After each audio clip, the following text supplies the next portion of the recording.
Hi everybody. Now after discussing the concept of call-put parity and the equation, we are now clear that what exactly a synthetic position in trading mean. Let's do a quick recap. So a synthetic position are often used to mimic the market positions as they are able to perform the same PN and to the original thing. They can be created in the following two ways. The first one is by combining different option contracts to replicate a long or a short position in a stock or futures, which we discussed in our previous videos. And the second way is to by combining option contracts and stock to replicate a basic strategy. A basic strategy like either a long call or a short put or a short call or a short put. So there are 6 different types of synthetic positions which exist and have been used by traders for trading. As we can see here in the table, a long stock, if you want to do an F plus or an S plus synthetic position, that can be created by buying a call and simultaneously sell a put. A short stock synthetic position or an short futures synthetic position can be created by selling a call and simultaneously buying a put. Now if you want to create a long call synthetic position, we do that by buying a put and simultaneously going long on the stock. So we do a P plus and F plus. This strategy is also known as the protective put strategy, which we discussed earlier, and the payoff of it is similar to buying a call option, that is C plus. The next synthetic position which can be created is of a short put, that is a P minus, which we do by selling a call and simultaneously buying stock in the cash market or in the futures market. So we do a C minus and F plus. The payoff of this would be equal to a P minus, that is a short put strategy. The next synthetic position which can be taken of a long put can be done by buying a call option and simultaneously selling stock in the cash market or doing a F minus, selling a futures contract. So we do a C plus and F minus to get a long put payoff.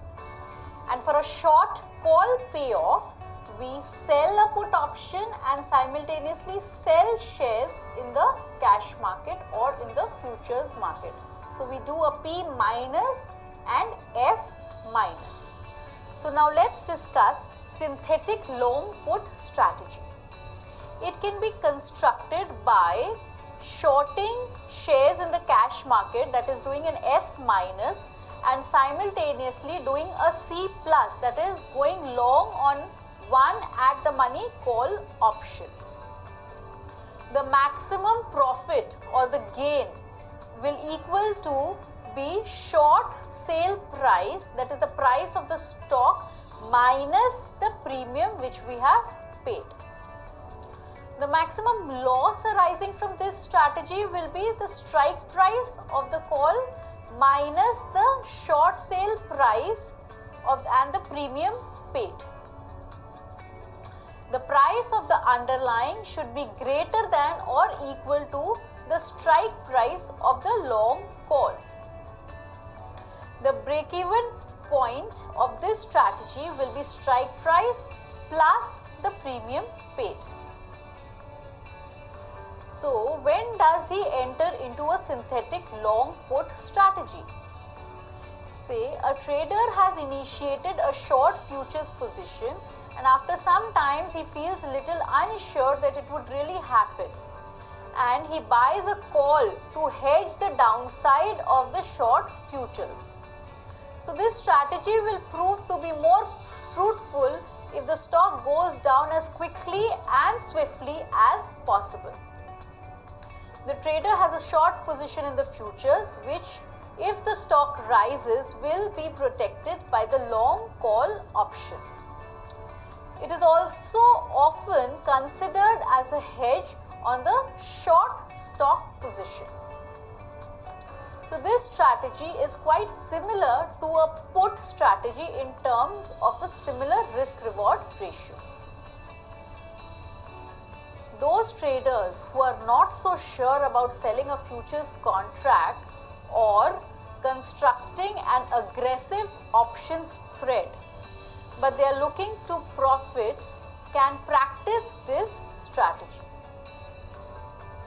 Let's look at an example on elearnoptions.com to understand this strategy better. The strategy can be created by going long on a call. Say we assume that the strike price of the call option is 10,000 and we pay a premium of 70 rupees, and simultaneously we sell one lot of futures contract at 10,000. So synthetically we create a long put. We can see here clearly in the diagram that as the prices go up, we have a fixed loss of 70 rupees, which is the premium which we have paid to purchase a call option.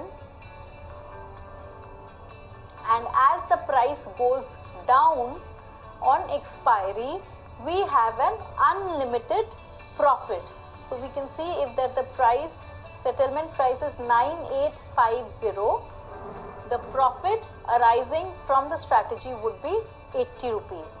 If we go down further, say at 9750, the profit arising from this strategy is 180, and so on. So this payoff diagram is similar to that of buying a put option. If we are long on a put option, we have a similar payoff diagram. Now let's have a look at a synthetic short call as how it is created. So it involves shorting shares in the futures market, that is doing an F minus, and simultaneously sell a put option at the money. So we do a ATM P minus. A synthetic short call is also named because the established position has the same profit potential of a short call. It has a limited profit potential, and the formula for calculating the maximum profit is given by the premium received, and this profit is achieved when the price of the underlying is less than or equal to the strike price of the short put. It's a strategy with unlimited risk or loss. The maximum loss which can be occurred from this strategy is unlimited, and it occurs when the underlying price is greater than the selling price of the underlying plus the premium received. The loss is equal to the price of the underlying minus the sale price of the underlying asset minus the premium received. The underlying price at which the break-even is achieved for a synthetic short call position can be calculated by the formula as we can see here. The break-even point is equal to sale price of the underlying plus the premium received.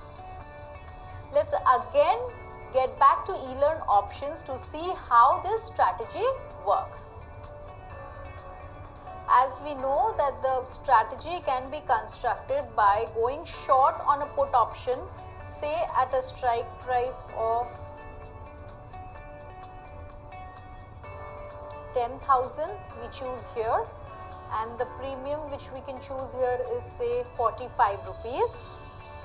And simultaneously we go short on a futures contract, same at a price of 10,000. So we do an F minus and we do a P minus to create a synthetic short call. So as we can see here that if the price remains below 10,000, that is the strike price, we have a limited profit of the premium which we had received, that is 45 rupees. Say if the settlement is 9800, the PL is 45, likewise 9850 or 9900, the profit is 45 rupees. And as the price goes up on expiry, the call option is exercised. So at 10,150 the PL is minus 105. At 10,200 the PL is minus 155 rupees. So as the price goes up, we have an unlimited loss. We break even at a price of 10,045, which is the strike price plus the premium which we have received by shorting the put option. So at that particular point the PL is 0. The trader break evens at this point. We can clearly see that the payoff diagram is exactly the same as a short call. When we do a C minus, we get a similar payoff which we are getting now. Thank you.